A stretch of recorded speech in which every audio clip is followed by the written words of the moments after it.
오늘은요, 우리 교재 제10강 크리스천의 가정생활에 대해서 함께 나누도록 하겠습니다. 사실은 이 문제 하나하나가 참 의미가 깊습니다.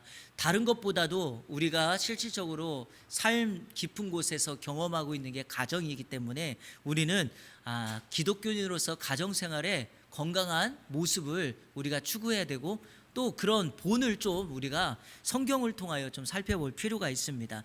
자, 오늘은 크리스찬의 가정생활 같이 나누도록 하겠습니다. 자, 교재 펴시고요. 67쪽. 네.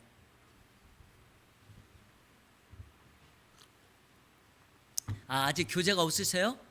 예, 잠깐만. 좀 기다려 주시고요.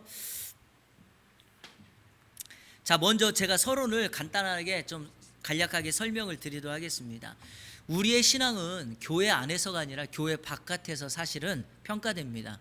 왜냐하면 교회 안에서는요, 서로가 이미 다 그리스도인이라는 것을 알기 때문에 우리를 평가하기가 쉽지 않습니다. 우리 장로님, 목사님, 집사님 참 좋으세요. 우리 안에서는 그렇게 말을 다 하죠. 하지만 우리의 진정한 신앙의 빛이 나는 것은 바로 세상 밖입니다. 예수님께서 우리들을 빛이요 소금이요 이렇게 말씀하셨습니다. 그런데 어디에 빛이죠? 너희는 세상의 빛이요, 너희는 세상의 소금이다. 자, 그러면 여기에 분명한 의미가 담겨져 있습니다. 자, 우리가 빛이라면 세상이 어떻다는 겁니까? 우리가 어둠을 밝히는 빛이라면 세상의 기본 정체성은 어둡다라는 것입니다. 그래서 우리가 살고 있는 이 세상은 어두운 세상입니다. 그나마 그리스도인이 있기 때문에 이 어두운 세상을 밝히 비춰내는 거죠. 자, 두 번째, 너희는 세상의 소금이다 라고 그랬으니 이 세상은 어떤 세상입니까? 맛이 없는 세상이에요. 소금은 맛을 내는 역할을 하는 거거든요. 그러니까 우리 성도들이 소금으로서 세상에서 역할을 감당하지 않을 때 이 세상은 맛이 나지 않아요. 그리고 살맛 나는 세상이 될 수가 없다. 자, 그런데 바로 제가 지금 말한 빛이라고 하는 것과 소금이라고 하는 영역을 가장 우선적으로 실천해야 될 곳이 어딘가요? 가정입니다. 제가 지금 신학교에서 강의를 하잖아요. 제가 특별히 신학대학원에 공부하러 오신 1학년들 학생들에게 가장 먼저 하는 게 있어요. 여러분들이 소명을 받아 신학을 하러 오셨는데 그 소명을 받은 그 모습이 어디에서 가장 먼저 두드러지게 나타나야 될까요? 라고 제가 이렇게 질문을 해요. 여러분, 우리가 은혜 받았다는 거 교회에서 다 알고 있어요. 그리고 성도들도 이렇게 말합니다. 저 청년 참 믿음이 있어, 열심히 있어, 뜨거워, 신학교 가면 좋겠다, 목사면 좋겠다. 그러니까 교회 안에서는요 그렇게 다 칭송받습니다. 하지만 내가 이제 하나님을 더 잘 섬기겠다고, 교회를 섬기겠다고 신학생이 된 이상 우리의 신앙이 더욱더 삶에서 나타나야 되는데 어디서 가장 먼저 나타나야 될까요? 교회가 아니라 가정입니다. 그래서 제가 이렇게 얘기하죠. 여러분들이 이제 신학을 시작하고 신학생이 되어서 앞으로 주의 종이 되겠다고 한다면 가장 우선적으로 여러분이 신학교에 와서 삶의 변화되었다는 것을 우선적으로 가정에서 실천하십시오. 여러분의 배우자가, 여러분의 자녀가, 아빠가, 남편이 신학교 가더니 믿음이 더 좋아졌고 신앙의 성품이 더 좋아졌다, 이런 이야기를 들어야 된다고 강조합니다. 여러분, 그렇지 않나요? 우리가 정말 주의 종이 되겠다고 하는데 이전보다도 가정을 더 등한시하고 이전보다 자녀들을 더 등한시하고, 아니 사람들을 홀대한다면 그게 진정한 목회자로서의 길일까요? 그렇지 않습니다. 그래서 우리가 진정으로 우리의 신앙의 변함을 가장 먼저 나타낼 곳이 1차적으로 가정입니다. 예수 믿지 않는 가정에 예수 믿는 한 여성으로 말미암아 그 가정이 작은 천국이 되어지기 시작한다. 신앙생활 잘하는 겁니다. 술을 마시고 세상적인 방법으로 살아가던 한 남편, 한 남자가 예수를 믿고 나서 가정이 변화되어지고 아내를 축복하고 자녀들을 위해서 기도한다면 여러분, 그 가정이 천국이 되지 않겠습니까? 바로 우리의 삶의 현장이 바로 이런 모습이다. 그래서요, 여기 교재에서도 말했지만 참된 크리스찬의 삶은 언제나 교회를 떠나서 판별되게 되고 교회 밖에서 나타나게 된다. 바로 그곳이 가정이다라는 것입니다. 자, 그러면 여러분 어떻게 할까요? 가정이 우리의 삶의 신앙의 실천의 장이라고 우리가 믿는다면 가정을 어떤 모습으로 꾸려나가는 것이 가장 바람직할까요? 그거예요, 오늘 공부는. 그래서 우리가 가정의 구성원으로서 부부, 남편과 아내, 그리고 부모로서의 역할, 이런 것들을 우리가 이번 과정에서 함께 살펴보려고 하는데, 다시 한번 말씀드리지만 제가요 어떤 전체적인 내용을 쭉 다루기보다는 우리 이 책 이재철 목사님이 교재를 쓰시면서 여기서 다룬 내용들을 우선적으로 말하겠습니다. 그러니까 그렇게 아시기를 바랍니다. 자, 먼저 부부 이야기를 좀 해보도록 하겠습니다. 자, 여기 보면 결혼의 정의 그랬죠. 이재철 목사님이 말하는 결혼의 정의 5가지를 한번 말해보도록 하겠습니다. 명확하게 딱딱 떨어지지는 않지만 그래도 교재를 통해서 우리가 알아갈 수 있는 결혼의 정의. 첫 번째, 결혼은요 상대에 대한 알매 종결이 아니다, 이 말이에요. 무슨 말인지 아시겠어요? 내가 배우자 다 알아서 결혼하는 거 아니라는 거예요. 결혼을 그렇게 생각하면 안 된다는 거예요. 결혼은 뭐냐? 상대를 더욱 알아가는 과정이 결혼이에요.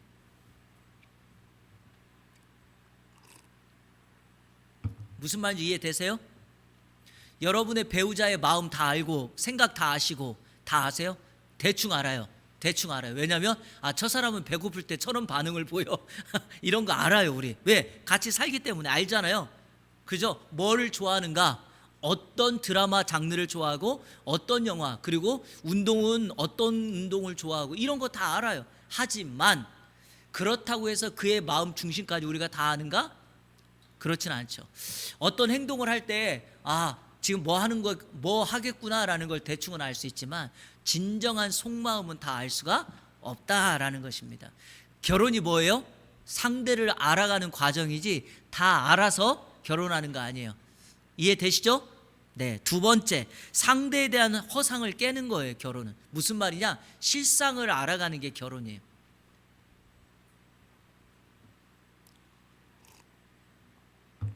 한번 여기 계신 분들 한번 물어볼게요. 결혼하신 분들, 결혼 전과 결혼 후 한번 말해보세요. 자, 배우자가 변한 것 같아요? 안 변한 것 같아요? 변한 것 같죠? 근데요 안 변한 거예요. 왜냐하면 원래 그런 사람이었어요. 단지 연애할 때 어떻게 한 거죠? 감춘 거죠. 그래서 그게 허상이에요.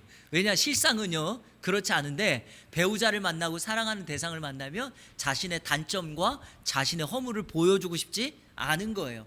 그런데 결혼하고 이제 함께 살면서부터 나도 모르게 익숙해지고 생활이 자연스러우니까 나의 옛 습관들과 과거에 가졌던 이런 것들이 계속해서 나타나는 거죠. 그러니까 우리가 결혼을 통해서 실상을 파악해야지 허상을 계속 가지고 살면 안 돼요. 저 사람 결혼하기 전에는 그렇게 막 그 이벤트를 해주더니, 아니면 무슨 날짜를 기념해 주던지, 아니면 내가 생각하지 못한 것까지 다 해주더니, 심지어는 어때요? 내가 뭐 먹고 싶었는데 때마침 뭘 사다 주더니, 다 이렇게 말할 수 있어요. 하지만 나중은 어떻게 돼요?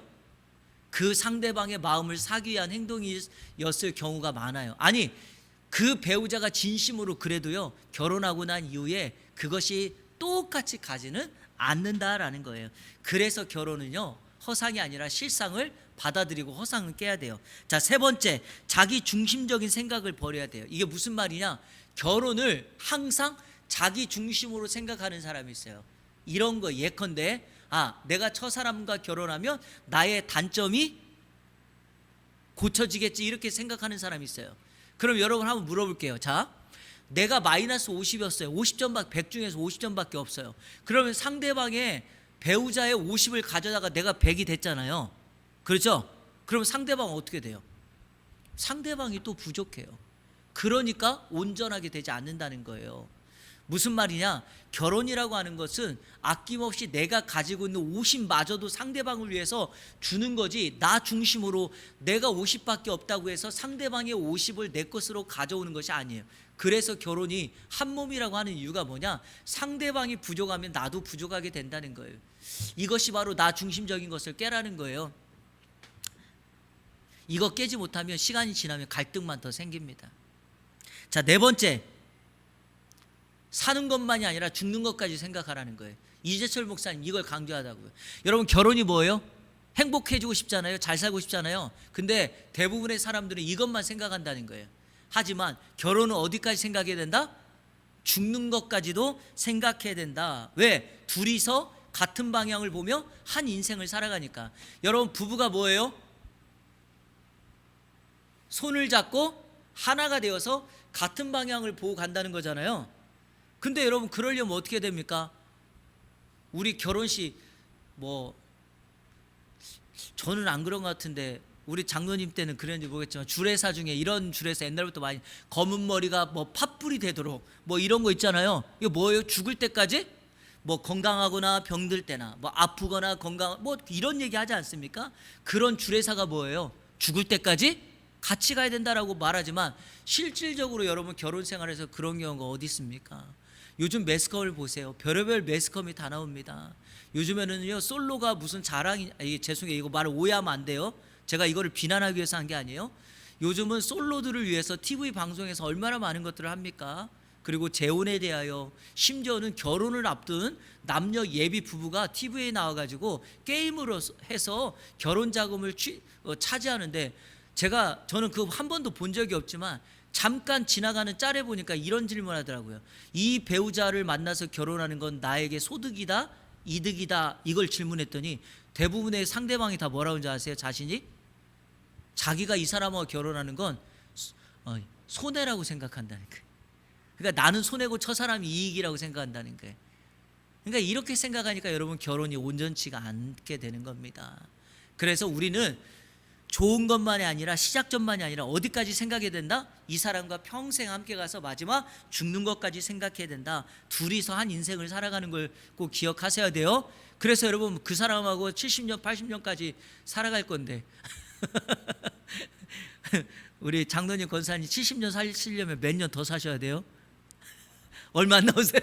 아니, 70세가 아니라 결혼 생활 70년을 더 하려면 얼마 남았어요? 한 30년 남으셨죠? 그잖아요. 네. 그러면 30년 더 살아야 되니까 여러분 어떻게 해야 돼요? 좀 용서하고 기다려주고 이해하고 격려하고 기다려주면서 그들을 함께 같은 방향을 보고 가야 된다. 한때 우리나라에 정말 아주 작은 다큐멘터리와 같은 영화였지만 우리에게 정말 큰 위로가 됐던 영화가 하나 있었어요. 혹시 보셨나요? 니마. 그 다음 뭐죠?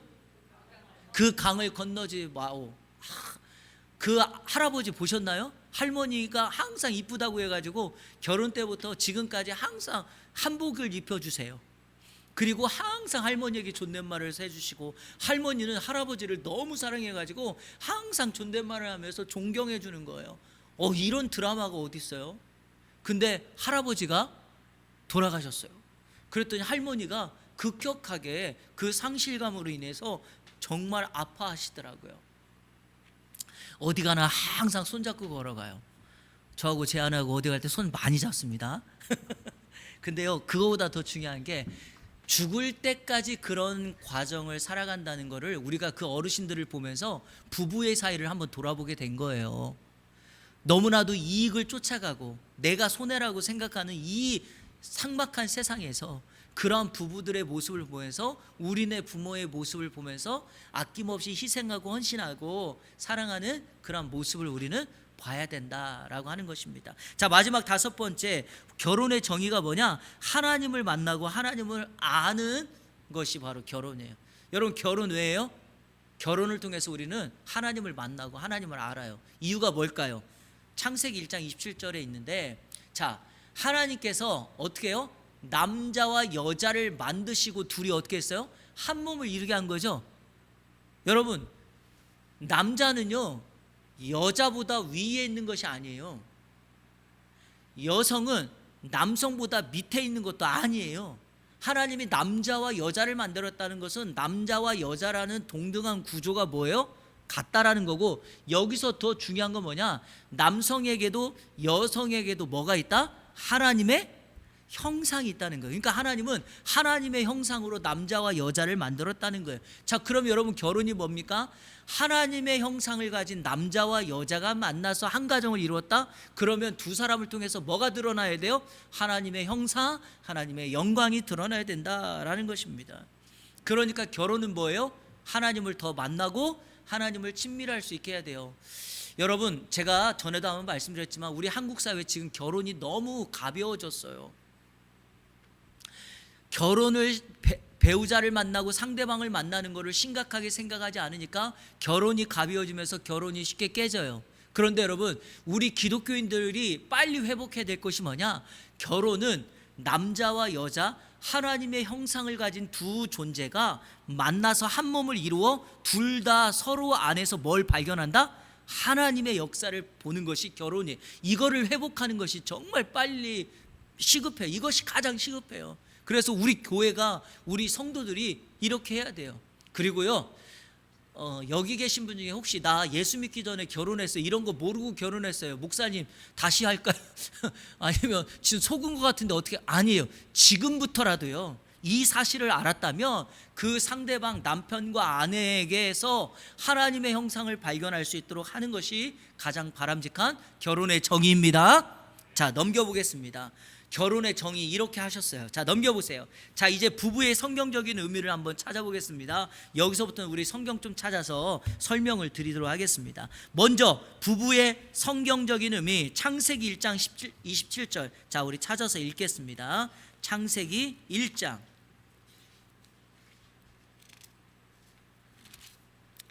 27절. 자, 같이 읽겠습니다. 시작. 사람을 창조하시되 남자와 여자를 창조. 자, 여러분, 여기서 결혼의 성경적인 원리, 남자와 여자의 결합이 결혼이에요. 이거 정말 중요한 겁니다. 왜냐하면 오늘날 우리 한국 사회, 전 세계 동성애가 이렇게 지금 막 문란하게 바람 들어오듯이 들어오는 이 세대에 성경의 결혼의 정의를, 부부의 성경적 의미를 아는 건 너무나 중요해요. 하나님이 남자와 누구를 만들었다? 여자를 만들었다. 그 하나님이 만드신 남자와 여자가 합하여 한 몸을 이루는 게 뭐다? 결혼이다. 그러면 성경적인 결혼의 의미는 뭐예요? 하나님의 형상을 가진 남성과 하나님의 형상을 가진 여성이 만나서 연합하고 결합하는 거예요. 근데 여기에 자, 중요한 게 뭡니까? 남자와 남자가 만나는 것. 여러분, 남자도 하나님의 형상을 가진 건 맞아요. 근데 남자와 남자가 아니죠. 성경은 남자와 누구예요? 여자예요. 자, 반대로 또 여자와 여자도 아니에요. 그게 여러분 우리가 중요하게 생각해야 될 거예요. 오늘날 같은 세상에는 이게 더 중요하단 말이에요. 성경은, 하나님은 분명하게 말합니다. 하나님의 모습 속에는 그래서 남성의 모습, 여성의 모습이 다 있는 거예요. 하지만 하나님이 그 대상을 사랑하고 존중하지만 결혼에 있어서만큼은 남성과 여성의 결합이어야 된다는 게 성경의 여러분 정의입니다. 이거 꼭 기억하시고 체크해 놓으셔야 돼요. 아시겠죠? 자, 두 번째, 마가복음 10장 6절 9절. 자, 마가복음, 가끔가다 결혼식 할 때 이게 앞에 창세기 본문과 같은 내용이기 때문에 이 본문으로 줄의 설교를 하시는 분들도 계시던데요. 자, 마가복음 10장 6절부터 9절 같이 읽겠습니다. 시작. 창조 때로부터 사람을 남자와 여자로 지으셨으니 이러므로 사람이 그 부모를 떠나서 그 둘이 한 몸이 될지니라. 이러한즉 이제 둘이 아니요 한 몸이니 그러므로 하나님이 짝지어 주신 것을 사람이 나누지 못할지니라 하시더라. 여러분, 결혼이 뭐예요? 하나님이 짝지어 준 거예요. 그러니까 여러분, 결혼은요, 남성이 여성을 사랑하고 여성이 남성을 사랑해서 하는 것 같지만 그 이면에는 하나님이 이미 뭐 한 거예요? 짝지어 준 게 결혼이에요. 뭘 보면 알 수 있죠? 하나님께서 아담을 잠들게 하시고 그의 갈빗대를 가지고 여성을 만든 다음에 그 여성 하와를 남자에게로 어떻게 오셨다? 이끌어 오셨다는 거예요. 여러분, 결혼이 뭡니까? 내가 간 것 같고 내가 그 상대방을 선택한 것 같지만 아닙니다. 하나님께서 그 사람을 그 대상에게로, 남성에게로 여성에게로 이끌어 가셔서 짝을 맺어 준 거예요. 이게 여러분 결혼이에요. 그러니까 우리 결혼의 중심에는 누가 있다? 하나님이 계신 거예요. 이게 성경적인 결혼의 바른 정확한 의미입니다. 하나님을 알지 못하는 사람들은 그래서 결혼을 세상적인 방법으로 생각하지만 우리 크리스찬들은요, 이것을 아시고 이 사실대로 우리가 결혼 생활을 진행해 나가야 합니다. 자, 이제 여러분 다시 결혼할 수 없지만 우리 자녀들만큼은 실수하면 안 되지 않습니까? 아니, 우리 자녀들만큼은 성경적인 원리를 따라서 하게 해야 되지 않겠습니까? 그죠? 저 두 사람 잘 들으세요? 왜 저들이 저기에 있을까요? 그건 저도 잘 모르겠습니다. 네. 자, 그러면 우리 이재철 목사님이 책에다가 이런 질문을 하나 했더라고요. 자, 근데 결혼해서 살다 보니까 그 대상이 나를 너무 힘들게 하는 거예요. 그래서 이렇게 질문하시더라고요. 왜 나를 힘들게 하는가? 아니, 하나님이 짝지어 줬는데 남자와 여자의 결합으로 이렇게 했는데 왜 그렇다면 그 상대방이 나를 너무 힘들게 하는 것일까? 여러분, 이렇게 표현합니다. 나의 모난 부분을 깎아 하나님의 마음을 알게 하기 위함이다. 이렇게 설명을 하시더라고요. 결국에는 여러분 뭐예요? 자신의 모난 부분을 더 깎아 성숙시켜 나가도록 만드는 것이 바로 어떤 거예요? 결혼의 모습이에요. 혹여라도 나의 부족함이 있다면 여러분, 이런 나의 부족함은 누구만 채울 수 있냐면 배우자만 책임지는 거예요. 그래서 그러니까 자꾸 이런 분들 있잖아요. 결혼을 하고 나서 자꾸 그 원망을 친정 부모님에게 가서 아내의 잘못을 이야기하고 시부모님에게 가서 남편의 잘못을 얘기해요. 한들 아무 소용이 없어요. 왜? 이미 결혼시켜서 떠나 보낸 거예요. 그러면 누구한테 해야 돼요? 상대한테 얘기해야 돼요. 당신 때문에 참 힘들다. 하지만 오늘 이걸 배웠으니까 이제 어떻게 해야 돼요? 나의 모난 부분 깎으려고 하시겠지. 근데 이거 원망투를 하시면 더 싸움 크게 납니다. 인정하면서 우리를 좀 내려놓고요, 그 상대방을 세워줄 수 있는 그런 관계가 되면 좋겠습니다. 여러분, 이런 그 사도행전 16장 31절 다 암송하시죠? 사도행전 16장 31절. 빌립보 교회에 세워졌을 때 로마 간수가 바울을 자기 집에 초대했을 때 바울이 복음을 전했더니 이 그 로마 간수가 이렇게 얘기하죠. 우리가 어떻게 하면 구원을 얻을까요? 그랬더니 바울이 이렇게 말하죠. 주 예수를 믿으라. 그리하면 너와 내 집이 구원을 받을. 이게 바로 대표성입니다. 결국에 가정이라고 하는 것은 예수를 믿는 그 한 사람으로 말미암아 그 과정이 변화되는 거예요.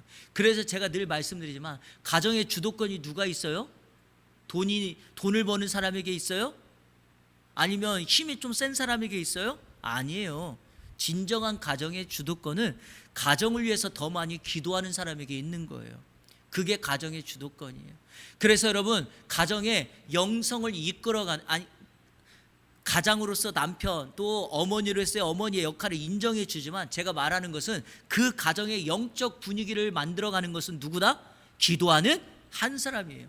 예수 믿지 않는 가정에 나 한 사람, 나만이 예수를 믿어요. 그러면 그 가정의 영적인 여러분 이 흐름은 누가 쥐고 가야 됩니까? 내가 쥐고 가는 거예요. 그러니까 크리스찬으로서 그 배우자를, 그 부모님을, 그 형제들을, 그 자녀들을 더 잘 섬겨주고 그리스도의 사랑을 나누는 것이 바로 가장 바람직한 마음이겠죠. 여러분, 그것이 우리에게 필요합니다. 자, 그러면 부부의 성경적인 의미를 통해서 남자와 여자의 결합이고 하나님이 짝지어 주신 것이다. 이것을 통해서 우리에게 말하고자 하는 것은 두 가지예요. 옆에다가 좀 적으실래요? 첫 번째, 이를 통해서, 결혼을 통해서 우리는 하나님의 형상을 회복합니다. 저는 이것이 진짜 중요하고 생각해요. 하나님의 형상을 회복하는 것이 결혼이에요. 여기 계신 분들 혹시요, 어떤 부부를 보면서, 어떤 가정을 보면서 이런 생각 말해 보신 적이 있죠? 참 보기 좋다. 우리도 철했으면 좋겠다. 여러분, 이런 모습 보이시죠? 들 때가 있잖아요. 어떤 가정을 보면 그런 생각이 드세요? 저는 개인적으로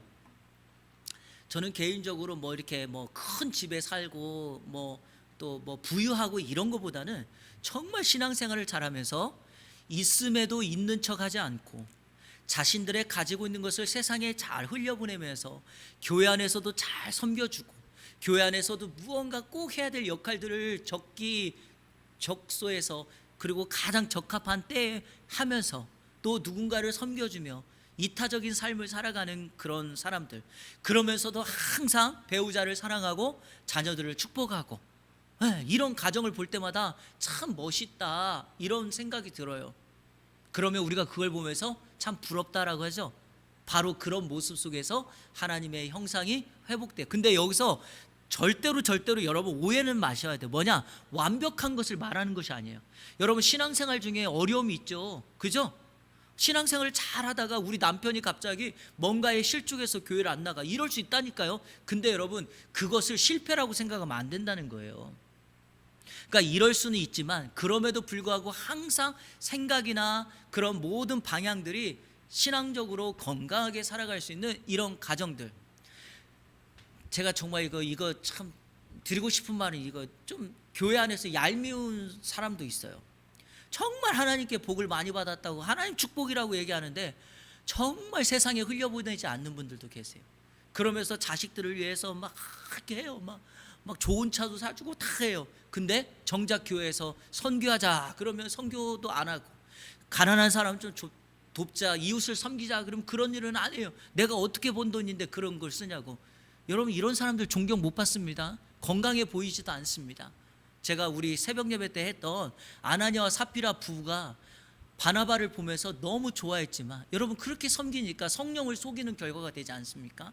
결국에 우리는요, 액수의 많고 적음 이게 아니에요. 마음이에요. 마음. 정말 우리의 마음이 타인을 위해서 세상에 흘려보내는 그런 사람들 되기를 주님의 이름으로 축원합니다. 그런 면에서 제가 우리 여기 계신 성도님들, 우리 장로님, 집사님 다 축복합니다. 왜냐? 이번에 우리가 맥주감사 헌금을 필리핀 선교지와 태국의 선교지로 흘려보냈잖아요. 두 선교사님이 진짜 감동의 물결을 제가 정말 열어서 보여드리고 싶어요. 아까 말씀드렸잖아요. 황 선교사님은 밥 먹다가 눈물 날 뻔했다고.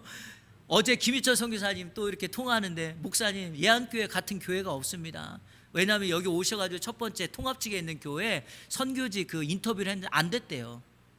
됐으면 얼마나 좋았겠어요. 왜냐하면 그 교회에서 매달 선교비를 받으면 선교사님 그래도 평안하게 좀 안전하게 할 수 있는데 안 됐대요. 근데 왜 안 된 것 같아요? 그랬더니 그냥 장로님한테 듣기로는 2명이 면접을 했는데 한 분은 싱글 여자 선교사님이고 김희철 선교사님은 애가 3명 있으니까 장로님들이 너무 들어갈 게 많은 거 아니냐고 그런 이야기를 살짝 사이드로 들었다는 거예요. 그래서 제가 이렇게 얘기했어요. 역시 선교를 모르는 교회네요. 여러분 선교는 사람, 내가 몇 명을 도와야 된다 이런 식으로 접근합니까? 아니죠. 우리 교회가 그 선교사님이 가서 하려고 하는 사역을 듣고 보면서 이것이 교회가 선교다라고 생각을 해야지. 여러분 생활비 많이 들 것 같으니까 안 하고, 제가 그랬어요. 선교사님 지금까지도 했지 않냐고, 또 다른 길이 있을 테니까 우리 기도하면서 잘 이겨내자고. 그랬더니 저를 위로하더라고요. 괜찮대요. 지금도 그렇게 했으니까 앞으로도 부족하지만 그렇게 할 거래요. 그래서 제가 그랬어요. 정말 우리가 열심히 기도할 테니까 선교사님 힘내서 열심히 하자고. 그리고 제가 이렇게 얘기했어요. 나 좀 자랑스럽다. 우리 교회가 후원하는 선교사님들이 이렇게 사역 열심히 해서 성도들이 선교사님들을 보면서 격려를 받고 위로를 받으니 얼마나 내가 기분이 좋은지 모르겠다. 우리 앞으로 기도 계속 더 할 테니까 힘내라고. 여러분 위로가 되지 않습니까? 이렇게 흘려보내는. 그래서 여러분 우리 서론에서 제가 읽지는 않았지만 교회가 뭐예요? 교회는 또 다른 가정이에요. 그죠? 가정은요 또 다른 교회예요. 그래서 사람들이 우리 초창기 때 한동안 했던 말이 뭐예요? 교회와 같은 가정, 가정과 같은 교회. 맞죠? 그러니까 같은 원리 아닙니까? 그러니까 우리 교회도 넓은 가정이 되어서 이렇게 하는 거예요. 제가 예전에 아버지 학교 2002년도에 가서 중부 1기로 아버지 학교를 했거든요. 근데 아버지 학교 가면 진짜 재미난 게 그거예요. 우리 장로님 이렇게 한 연세, 그러니까 우리 장로님 말고 그냥 거기 아버지 학교 가서 60대가 되든 70대가 되든 40대가 되든 가면은 다 뭐라고 부르는지 아시죠? 형제님 그래요. 제가 30살에 거기 갔거든요. 60대 되신 분에게 그러니까 이름이 구요한이면 구요한 형제님 불러야 돼요. 근데 이게 엄밀하게 말하면 가정의 원리 아닙니까? 그러니까 우리가 이런 마음을 가지고 하면 돼요. 끝나고 또 형제라고 부르면 안 돼요. 예, 그런 원리를 따라갔으면 좋겠습니다. 그런 의미에서 여러분 축복합니다. 자, 두 번째, 첫 번째는 하나님 형상 회복이고, 두 번째는요, 가정을 통한 하나님의 섭리와 목적을 성취하는 거예요. 가정을 통한 하나님의 섭리와 목적. 그러면 여러분, 가정을 통한 하나님의 섭리와 목적이 뭘까요? 그 옆에다 이렇게 적으세요. 작은 천국. 이게 바로 교회예요. 그래서 여러분, 우리는 가정에서 천국을 봅니다. 예수를 모르시던 과거에 우리 아버지들이 가끔 가다가 약주에 취하시면 매를 들고 막 가정을 어지럽게 하면 여러분 지옥이 되지 않습니까? 그러니까 가정의 진정한 목적은 작은 천국을 만들어가는 거죠. 바로 하나님 나라의 그 역사를 천국에서 만들어가는 거예요. 아빠의 역할, 엄마의 역할, 그리고 부모의 역할이 자녀들에게 다 잘 흘러가는 그런 역할들의 모습을 우리가 잘 본다면 그 가정은 아름다운 천국이 될 것이다. 바로 이것이 두 가지 목적입니다. 자, 세 번째, 남편의 자세를 볼 텐데, 오늘은 한 가지, 여기 창세기 1장 이 부분만 오늘은 설명을 드리고, 자, 좀 정리를 하도록 하겠습니다. 왜냐하면 시간이 벌써 많이 지났잖아요. 자, 창세기 2장 18절 다 같이 읽겠습니다. 창세기 2장 18절. 제가 전에도 말씀드렸지만, 그래서 사실 가정에 대한 얘기는요, 할 말이 너무 많아요.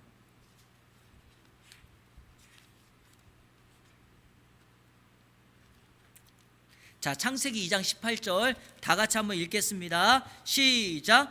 여호와 하나님이 이르시되 사람이 혼자 사는 것이 좋지 아니하니 내가 그를 위하여 돕는 배필을 지으리라 하시니라. 아멘. 자, 먼저 제가 이거 성경을 먼저 한번 설명드릴게요. 성경에서 처음으로 나오는 좋지 않다는 말이에요. 여러분, 좋지 않다는 말의 반대가 뭘까요? 악하다 이 말이거든요. 하나님이 세상을 지으시고, 자, 빛이 있으라 하심에 빛이 있었더니 하나님 보시기에 뭐했다? 좋았다 그랬죠? 이게 좋았다는 말인데, 자, 그러면 여러분, 좋았다라는 것이 하나님 보시기에 좋았다예요. 하나님이 보시기에 좋은 것이 좋은 거예요. 이게 선이에요. 그럼 반대가 뭐예요? 악이 뭐예요? 좋지 않은 게 뭐예요? 하나님이 보시기에 좋지 않은 거예요. 남자가 혼자 있는 것은, 혼자 사는 것은 뭐예요? 하나님 보시기에 좋지 않아요. 그래서 하나님이 누구를 지었다? 돕는 배필을 남자에게 여자를 줌으로 인하여, 만나게 함으로 인하여 완성시켰다. 돕는 배필 되게 했다 이 말인 겁니다. 자, 그러면 창세기 2장 18절을 통해서 우리가 말할 수 있는 남편의 모습 무엇입니까? 여자의 도움 없이는 완성될 수 없는 존재가 남자다라는 거예요. 좀 깁니까? 쓸 수 있겠죠? 여자의 도움 없이는 남자의 인생이 완성될 수 없다. 이렇게 적으시면 좋을 것 같아요.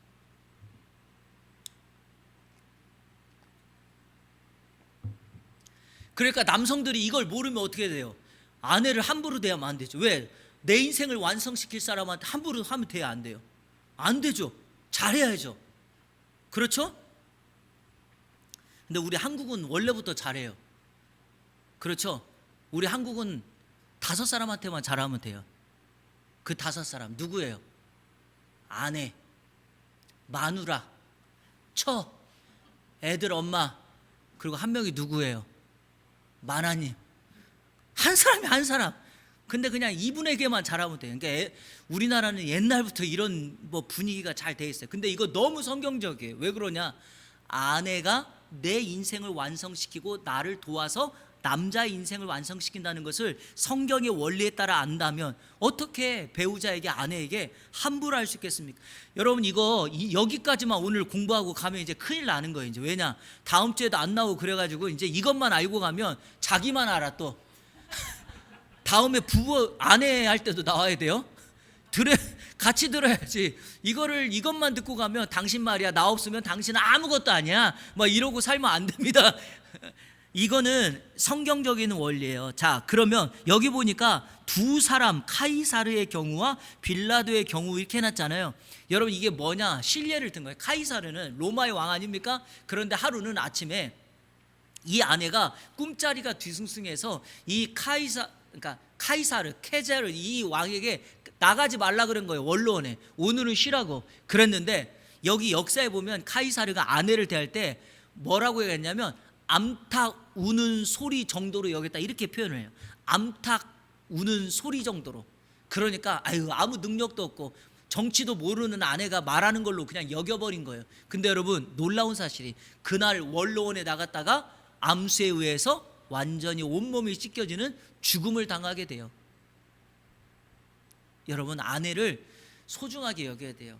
그리고 아내의 말을 소중하게 여겨야 돼요. 자, 또 하나 빌라도의 경우죠. 자, 이거는요, 여러분 우리 성경 한번 찾아봐요. 마태복음 27장. 자, 마태복음 27장. 여러분, 성경에 이런 구절이 혹시 있었는가라고 생각할 수 있을지 모르겠는데 이런 구절이 있었다는 것을 아셔야 돼요. 자, 마태복음 27장 17절부터 19절까지.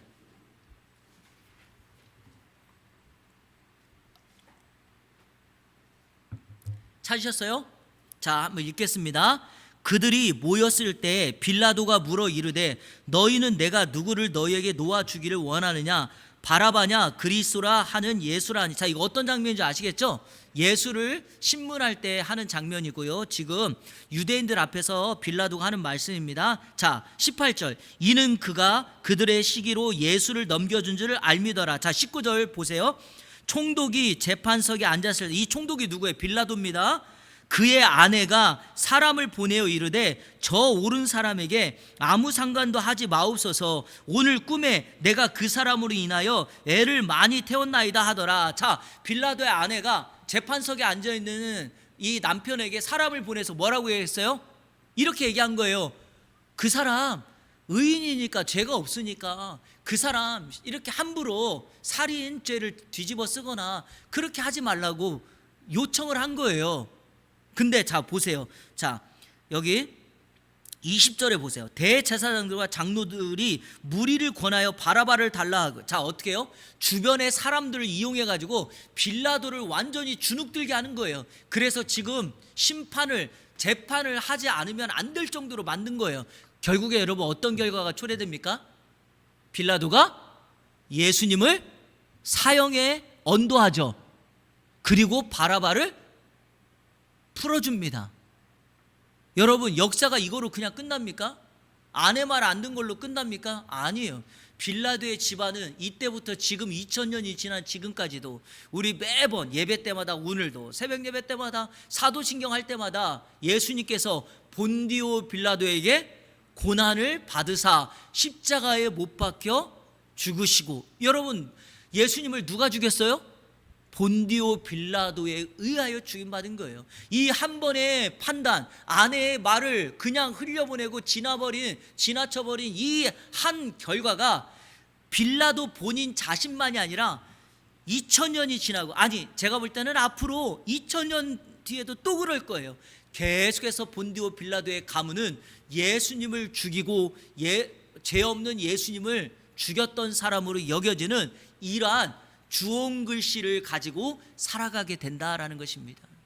여러분, 이게 우리가 성경에서 또 역사를 통해서 살펴볼 수 있는 아내의 말을, 아내를 돕는 배필로 여겨야 되는 남편의 바람직한 모습이다라는 거예요. 자, 그러면 오늘 마지막 결론으로 이렇게 말하고 싶어요. 여러분들이, 우리가 정말 아내를, 배우자를 돕는 배필로 여긴다면 그 배우자와 여러분의 한 가지 권면하는 게 뭐냐? 대화를 많이 하라는 거예요. 혼자 고민을 안고 있지 말고, 아픔을 혼자 가지고 있지 말고,